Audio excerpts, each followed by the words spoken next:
Hi guys, and welcome to the Gin and Tonic Show. We help Muslims and non-Muslims to handle Islam in the 21st century. My name is Mustafa and this is my co-host in the nick of time. If you wish to talk about Islam, the ideology, you have come to the right place.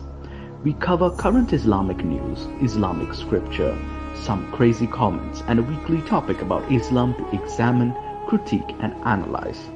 If this is not enough Islam for you, please drop by our Discord to discuss any further questions about Islam.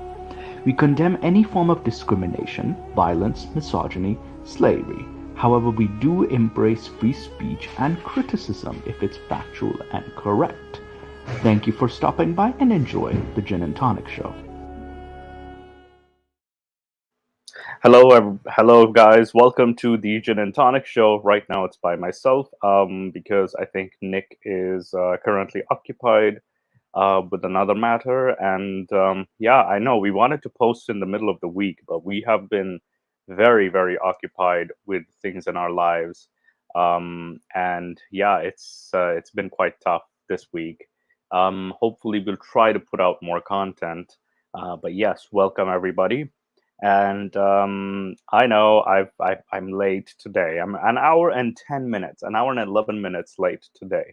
So the in terms of like self, what do you call it? This is Mufti Abu Layth has the perfect words for me. You naughty, you teasing me, you naughty. Yeah, I've been naughty. Yeah, unfortunately. I'll also post the link to if you guys want to come to the stream as well. So today's topic, I wanted to discuss Muharram. That is because we are currently in the month of Muharram, and this is the first month of the Islamic year, and it's not a very celebratory occasion because, as we all know, the Battle of Karbala or Kurbabul took place in the 10th of Muharram, that is, and Shia Muslims around the world do processions for it. So I wanted to dig deep into what is the significance of this month historically speaking, and I actually was able to slip down a weird rabbit hole. I didn't post much. Like I didn't. There's more information that I did find eventually, but I feel like I'll do that in a following episode because there's a lot of information already from even like pre-Islamic times too. So we have, yeah, thank you, Drastic Measures. Yes, welcome to the late show. Yeah, so we have, so let's dive right in. I have some content to share with you. I apologize if I sound very monotonous, very boring. I'll try to make it exciting. So, share screen. All right, Chrome tab. There we go.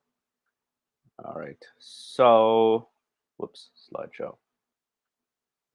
All right. So this is the list of the Islamic months that we all are, well, hopefully some of us might become more familiar with, because a lot of people are only familiar normally with either the month of Ramadan or the month of Muharram, maybe the month of Zilhajj. So these are the 3 months that people are normally familiar with. Because the months, however, go as Muharram, Safar, Rabiul Awal, Rabiul Thani, or Jamadul Awal, Jamadul Thani, Rajab, Shaban, Ramzan or Ramadan, if you can't pronounce the Z or because Arabic doesn't have the Z, Ramadan, Shawwal, Zilqad, and Zulhajj. Zulhajj is surprisingly the last month of the Islamic year, or one can even argue that this existed in pre-Islamic times too. So these are the months that we have. Now, Muharram in history has been one of the 4 sacred months, and even the Quran mentions the Muharram as one of the more sacred months, so to speak. Muharram, Zilqad, and Zilhajj and Rajab were the 4 months where fighting was forbidden, robbing people was forbidden. So even in Islam and during pre-Islamic times, these months hold significance. So which I found very interesting because Quran chapter 9 verse 36, it doesn't exactly say which months. It's very hinting at these months, right?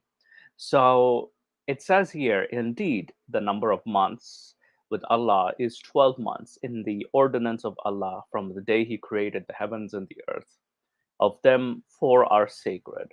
That is the religion, the upright, so do not wrong therein yourselves, and fight the polytheists altogether, as they fight you all together, and know that Allah is with the righteous. Now, judging by that, it's like you don't know what these months are. It just says there are 12 months, and but I'm kind of curious. Why would a god be concerned with the number of months, right? Because months are weeks, months. These are like human standards we've created, so to speak. Like I know a god would be more concerned with seasons, but rather, you know, why would he have months? But then again, I think I'm looking into this, uh, you know, applying too much logic to something that is absent of logic.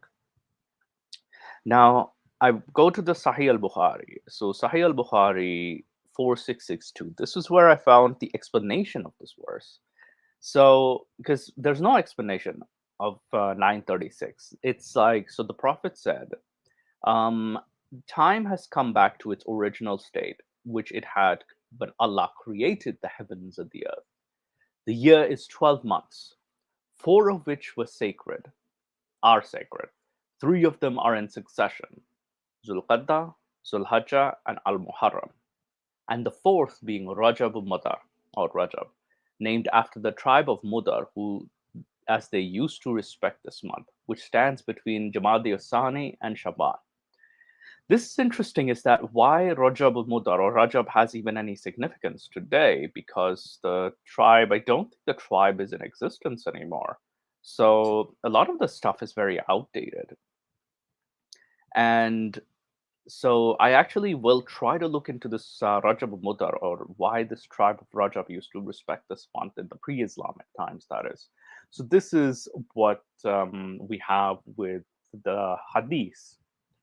Now, I was looking into like what was the deal with these months, right? So this is from what do you call it, the Tafhim al Quran by Maududi, that is, and this is an Islamic scholar, a famous Islamic scholar. A lot of apologists like to quote him.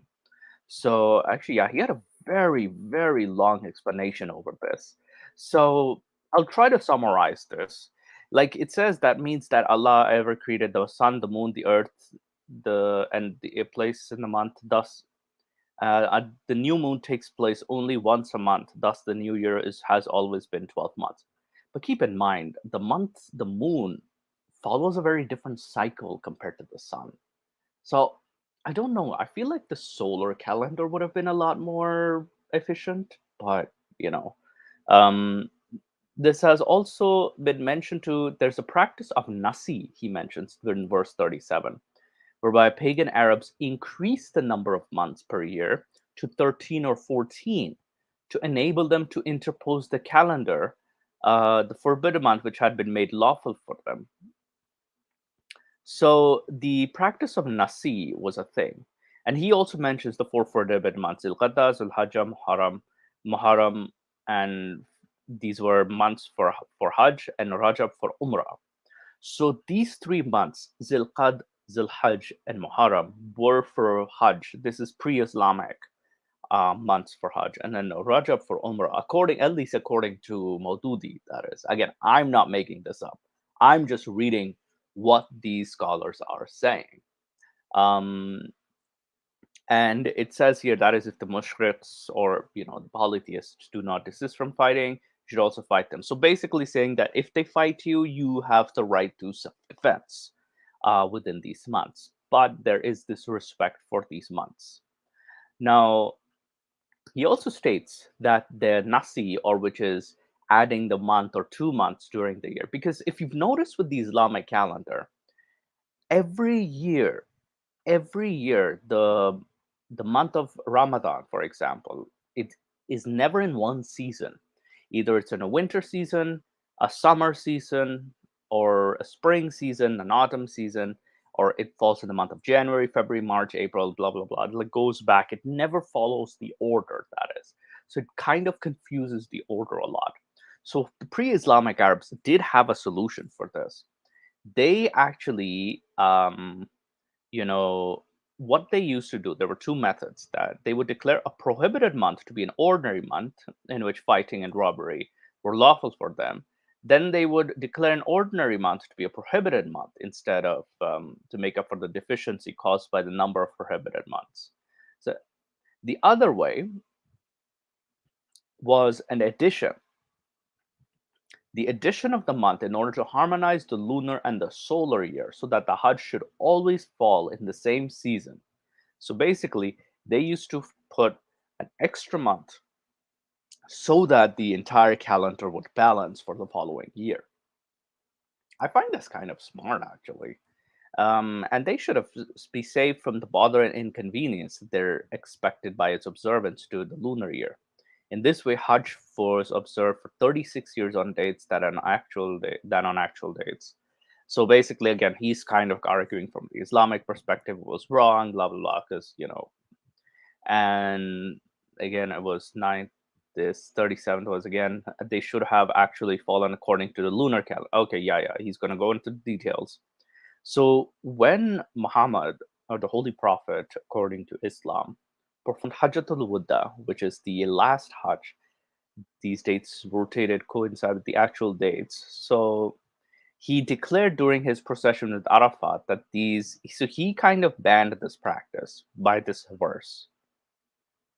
So he did not want this. He actually made this unlawful when he declared, when Islam became the dominant religion, he declared this unlawful. So it was practiced for two objects. So not only made it unlawful, but also tried to practice deception, blah blah blah. So it also is called the worst kind of rebellion against divine law. And like, hang on, wouldn't this actually be kind of smart? And not only that, but the divine law, which is saying, is that you should inconvenience yourselves.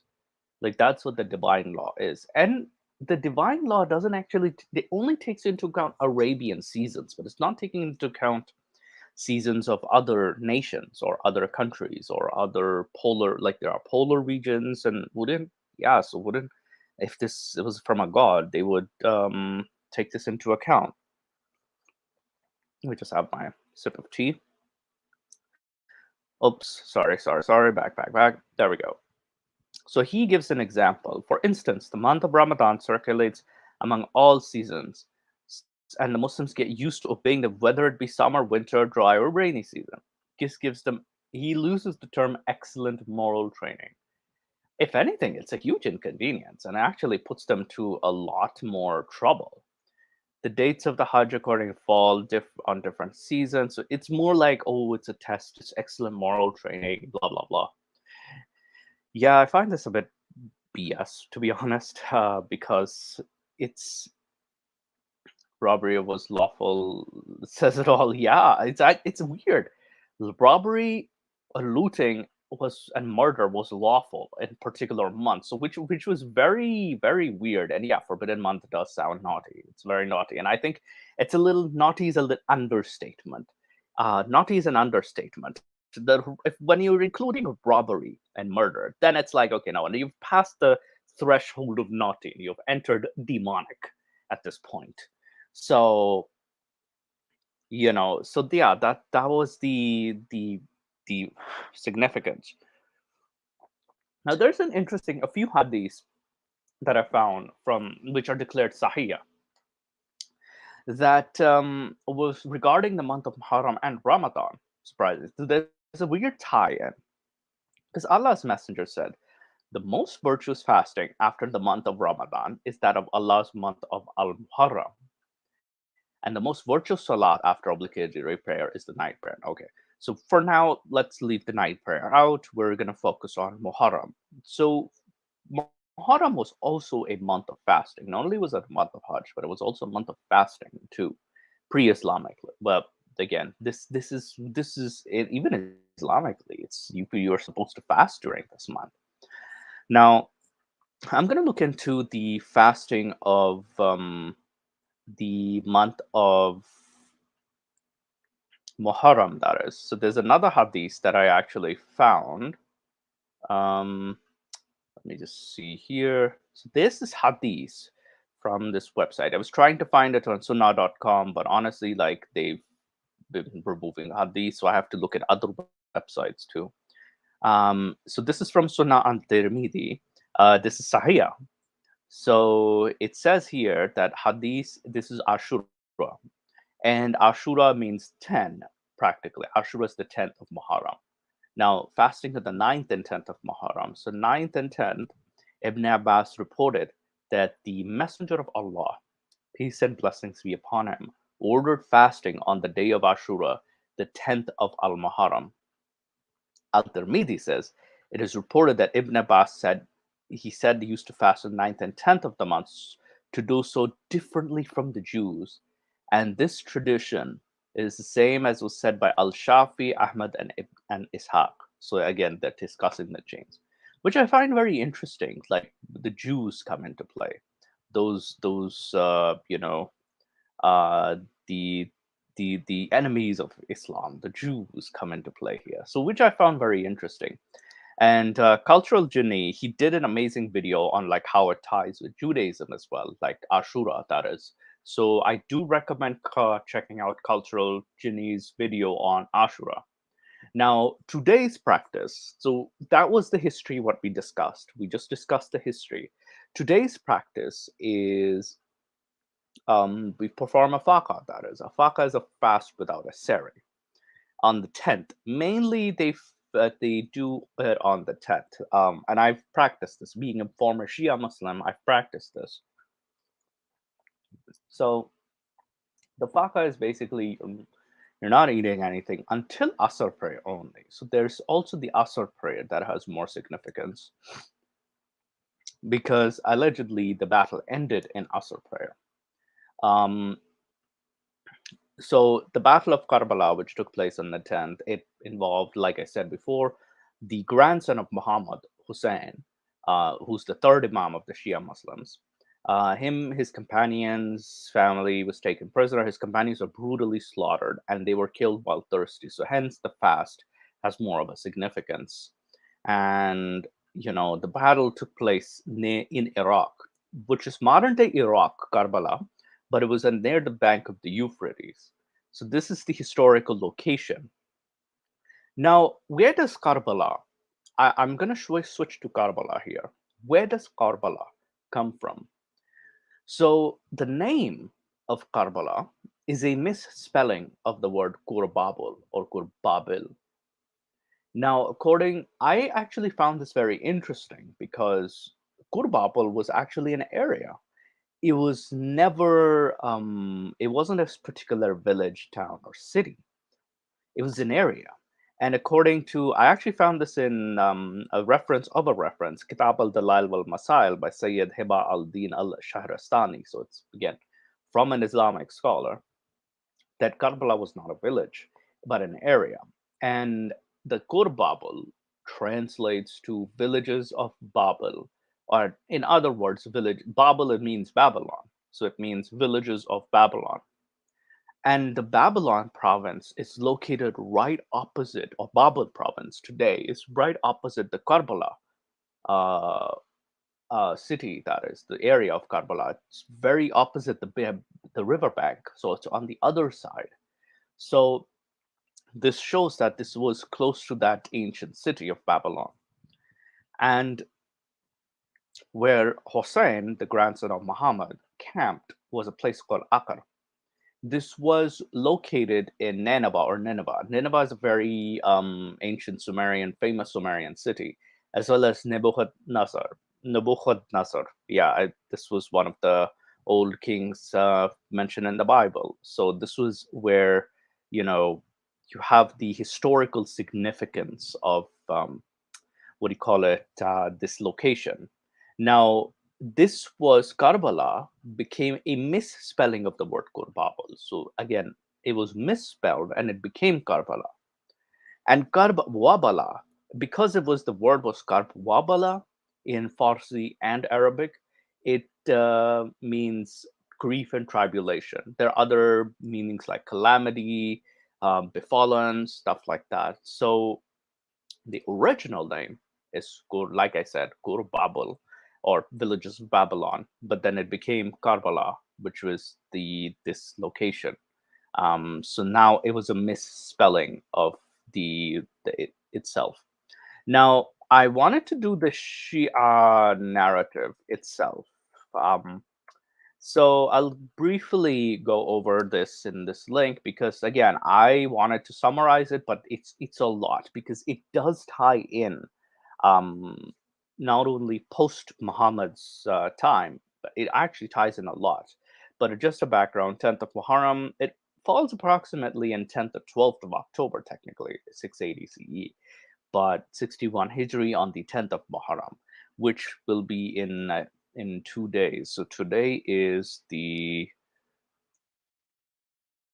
I'm just checking on my calendar. So yeah, today is the 8th of Muharram. So in 2 days we'll have the 10th of Muharram. So yeah, let me just open this link from alislam.org. So alislam.org is what do you call it? It's a Shia website that actually you know tells us the narrative. That is, I'll try to go not too detailed. That is, so it talks about the Battle of Karbala. So this is the so according to the Shia narrative, it was a collision of good versus evil, but then evil won. But the revolutionary was like kind of rose. So Yazid, the son of Muawiyah, was the caliph at that time, and Hussein was the grandson of Muhammad. And Yazid actually was the grandson of Abu Sufyan, surprisingly. So the generations of the Umayyad family or Bani Umayyah fighting Bani Hashim, which is Muhammad's family. So these two tribes of the Quraysh were in conflict for 3 generations. So yeah, he never recognized Muawiyah nor his followers. Before him, Imam Ali had fought battles against Muawiyah, and Muawiyah continued to, violate Islamic principles. Hassan had to sign an agreement with Muawiyah in order to safeguard the security of Ummah. Again, he had to surrender to Muawiyah, and Muawiyah emerged victorious. But then Yazid, when he took the throne, he demanded to be recognized. And Yazid, being, the famous tyrant, um, he wanted to be like either again with us or against us type of person. So yeah, they cut off basic necessities, including access to water and the camp. And this happened for 3 days during that battle. And this is where the that and then they were just this was a one-sided conflict, which Yazid's forces practically annihilated. Al Hussein took all of his wives and children as prisoners. So they have this timeline over here, which is interesting. And yeah, so they explain Muawiyah was son of Abu Sufyan. So they give a little background. So Muawiyah originally uh, was not appointed, but it was Omar, the second caliph, had appointed Muawiyah's older brother, Yazid. Yazid, this is a different Yazid. This is Yazid's uncle. But then when the Muslims captured, but then Yazid died of disease. So Omar appointed Muawiyah as governor of Syria, or the Syria province. So, he already was familiar with the Syria province, close to the Byzantines, that is. So, what do you call it? There's the involvement with the Jamal confrontation. So basically, he had his governor in Syria, Palestine, and Jordan. And not only that, he established a parallel government compared when Ali became caliph. So this is during the time of Ali. So there were rumors that the battle of Aisha versus Ali had taken place, which Aisha was defeated in, and then so Ali had to march towards Siffin, that is, after Basra. So Basra, like, they go into the details, but it's basically the companions Muhammad fighting each other practically, like Muhammad's own wife, child bride, going against his own favorite child, that is Ali, the man he raised as like his own son. So this gets very interesting. This gets on like Game of Thrones level of deception. Then we have the Battle of Siffin.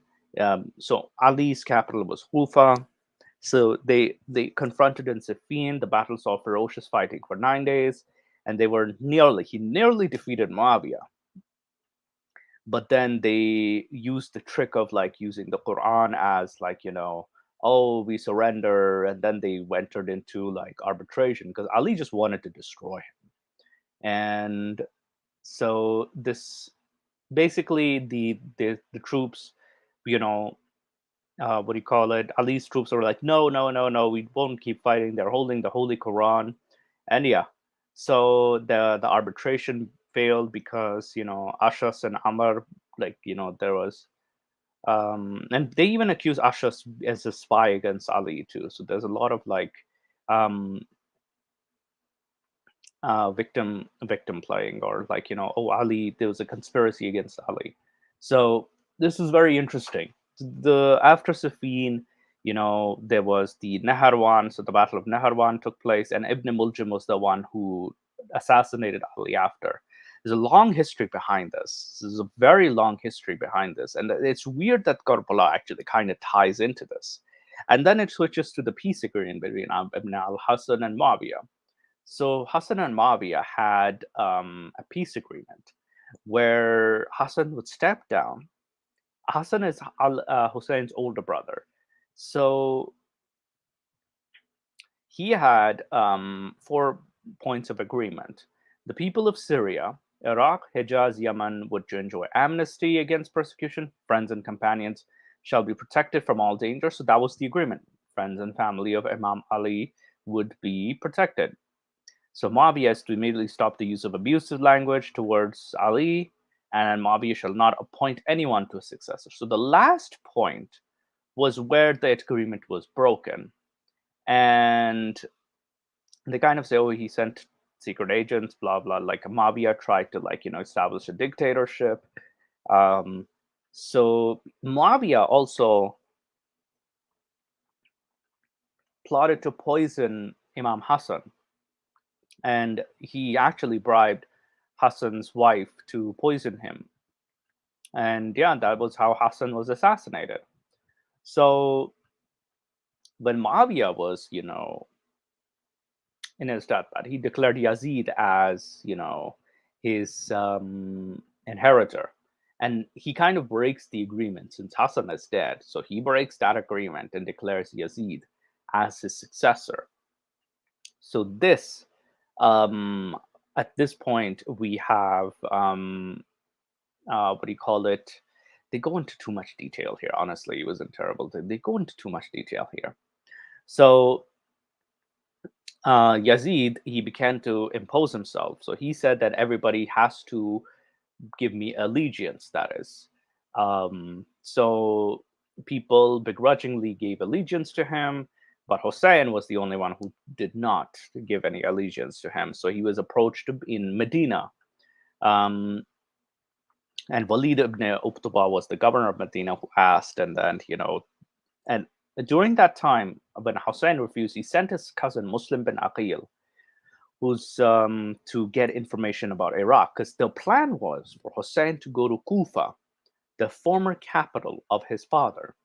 So he was going to go to Kufa, and he was exchanging letters with the people of Kufa to actually revolt against the Umayyads. However, Yazid had sent someone like Ibn Ziyad to, take over Kufa. And he started arresting many people in Kufa who were against the Umayyads. So because one of the famous Kufans that were there was Mukhtar al-Thaqafi and Hani, and Mukhtar was the one who led the Islamic revolt or the Islamic revolution at the fitna, along with Ibn Zubair as well. From so it's like there's a lot of there was a after Karbala there was the Islamic civil war, that is. So that itself um, became what so sorry, I get distracted. So Mukhtar was arrested when Hussein's caravan was close to its destination. That you know, basically, this is where the term "our Shia," which is our followers, have deserted us. So our followers also became more popular, and even a portion of Yazid's army, Huru al-Riyahi, actually also deflected, joined Hussein's side. So this was where the battle got very interesting. So this is where they get stopped at Karbala. So that location where I told you about Kurbabal, that area, they get stopped and they plant camp at Al-Aqar. So they're prevented from coming to Kufa, because had Hussein reached Kufa, this would have actually led to a bigger, a revolt practically. So Ibn Ziyad, the new governor of Kufa, actually sent forces, as well as like Yazid sending forces from those cities into to block Hussein. So there's a lot of famous things like Umar Assad. So on the seventh day, the troops moved closer and surround the camp. The Ibn Assad laid a blockade around the camp to cut off access to the river Euphrates, to deprive them of water, and a move to force them to surrender. So on the ninth, the enemy's military closed in on the camp. The Imam asked his brother Abbas to talk to Ibn Assad and request the delay of aggression by one night. Ibn Assad agreed to the demand, and he orders to delay aggression till the next morning. So they prayed all night, and then finally they approached the battle. So there's this whole emotional thing: we will never leave you. So they come up with this number. They would shed the blood of 72. Now, this is I don't know where Shia Muslims, orally, they've come up with this number 72, but 72 lives would be sacrificed. Even the names, there's more than 100 names that are mentioned in the battle, too. So, 72 I never got, because it's like 72 versus thousands of people. It's like, it kind of like makes Hossein sound like the bigger underdog. But I'll actually show you other sources that actually disagree with the 72 number. So the what do you call it? The battle takes place. Um, the the heroes began to fall, so they actually go into the detail. The baby gets killed too. It's a baby who got killed as well, and then he's left by his own, and he gets beheaded. His head is carried on a pike. This is a very one-sided battle, and then people take lessons of humanity from this, and blah blah blah. So I'll share this article with you. So I'll share this article with you guys, so you can take.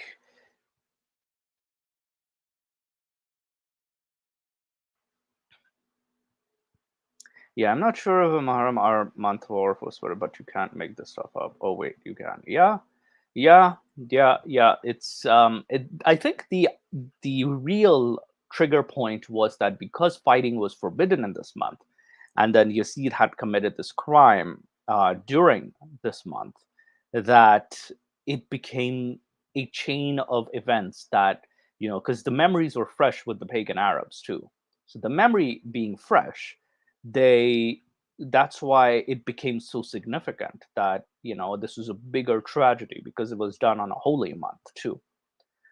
So here I'm gonna debunk some Shia claims, and also I know I apologize, it's gonna be a short video today because I was gonna do more Shia claims, but I'll actually go into more history in the following in the following days. Yeah, I'll go into more history and stuff. So none of the historical accounts that I found, including Abu Mikhnaf. Abu Mikhnaf is the earliest writer. There's Tabari, there's, other historians, that none of them mention the number of men killed is 72. Abu Mikhnaf makes no mention. The earliest account also makes no mention of that. Rather, we hear Hussein with a cavalry of 32 horsemen launching attacks. Now, this means this was perhaps the remaining, because Al-Masudi states that the camp of Hussein included 500 horsemen and 100 foot soldiers. So this kind of sounds a lot bigger than the 72.